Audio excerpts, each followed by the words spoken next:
Vamos a hacer un repaso de las características de los distintos tipos de cáncer de pulmón que tenemos. Ya esto lo vimos de manera extensa en los videos anteriores, cada uno de los tipos de cáncer de pulmón por separado, y también hicimos la tabla comparativa que duró como 25 minutos. Entonces ahorita es un video de repaso de este video comparativo de 25 minutos. Entonces ya sabemos que el cáncer primario de pulmón lo dividimos en carcinoma de células pequeñas y carcinoma de no células pequeñas, que son todos los demás. Como regla general, si el nombre del cáncer empieza con S, se va a presentar en hombres fumadores, se va a asociar a un síndrome paraneoplástico y aparte se va a localizar en el centro del pulmón. Entonces, los únicos dos nombres de cáncer de pulmón que empiezan con S es el carcinoma de células pequeñas y carcinoma de células camosas, porque en inglés carcinoma de células pequeñas es small cell carcinoma y carcinoma de células camosas en inglés es squamous cell carcinoma.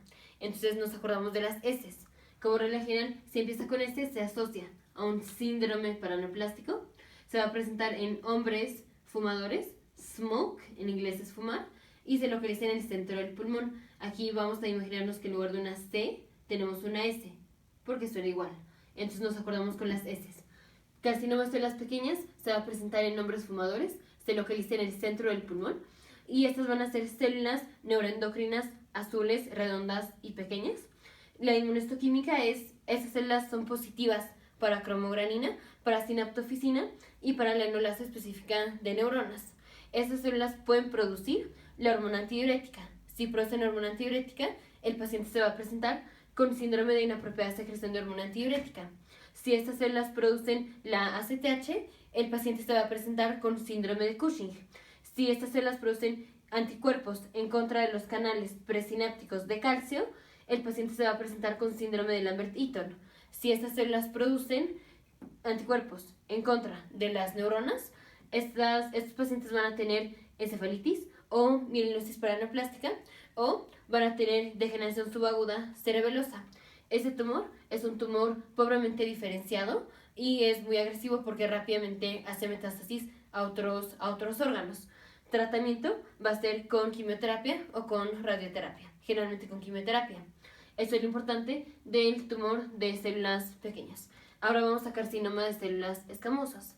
Carcinoma de células escamosas, como empieza con S, se presenta en hombres fumadores. Es el tipo más común de cáncer de pulmón en hombres fumadores. Se localiza en el centro del pulmón y vamos a tener células escamosas. Las células escamosas van a estar ahí porque como tenemos que el paciente fuma generalmente, su epitelio normal, que es un epitelio columnar, no es apto para recibir el humo del pulmón, el humo del cigarro. Entonces vamos a tener una metaplasia, que esto es, en lugar de tener un epitelio columnar como todos lo tenemos, el paciente que fuma va a tener un epitelio de células escamosas. Y estas células escamosas pueden desarrollar cáncer. Entonces, carcinoma de células escamosas. Estas células van a formar perlas de queratina, y aparte vamos a tener puentes intercelulares, o sea, puentes entre una célula y otra. Inmunohistoquímica para estas células es que producen una proteína que se llama P40 y estas células pueden producir el péptido relacionado a la paratormona y el péptido relacionado a la paratormona promueve la reabsorción de calcio.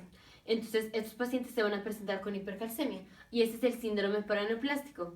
El síndrome paraneoplástico de carcinoma de células escamosas es la hipercalcemia. El síndrome paraneoplástico de células pequeñas es síndrome de Cushing, inapropiada secreción de hormona antidiurética, síndrome de Lambert-Eaton y estos otros. Seguimos con el carcinoma de células escamosas.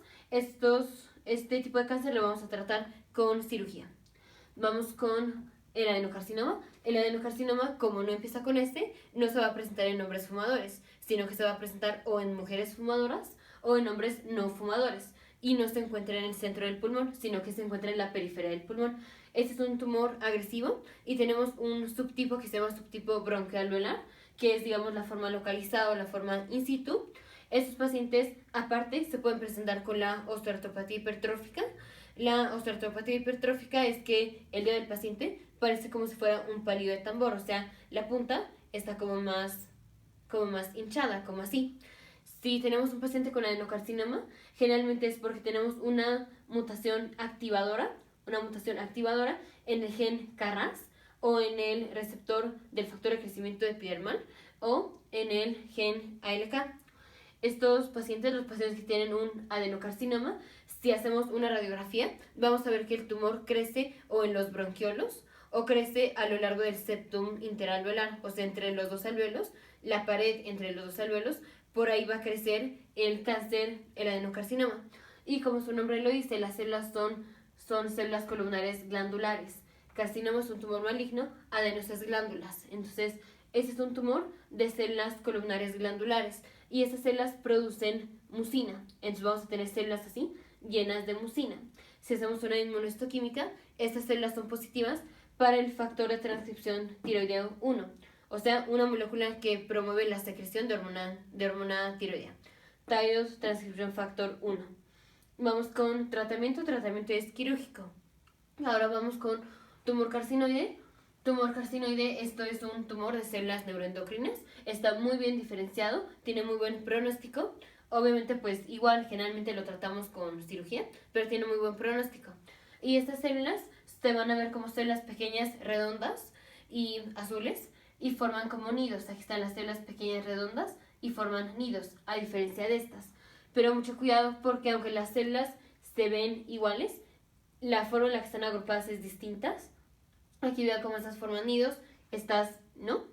Y muy importante, siempre que nos dicen el paciente tiene un cáncer de pulmón, hacemos una biopsia y encontramos células pequeñas, redondas, azules, se refieren a carcinomas de células pequeñas, aunque estas se ven muy parecido, pero siempre que nos describen las células así, se refieren a carcinomas de células pequeñas.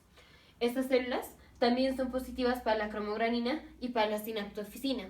Estas células a veces producen serotonina. Si tenemos altas concentraciones de serotonina, el paciente se va a presentar con síndrome carcinoide. Síndrome carcinoide es tener diarrea, flushing, que es cuando el paciente se va a poner como rojo de la cara, como cuando nos da pena, eso es flushing.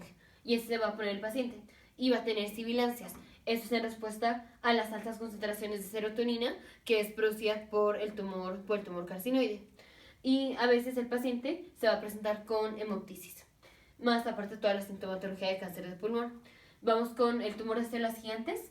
Tumor de células gigantes es un tumor anaplástico, o sea, pobremente diferenciado, tiene muy mal pronóstico. Este se localiza en el centro o en la periferia y se va a presentar en pacientes que fuman. Se asocia mucho con fumar.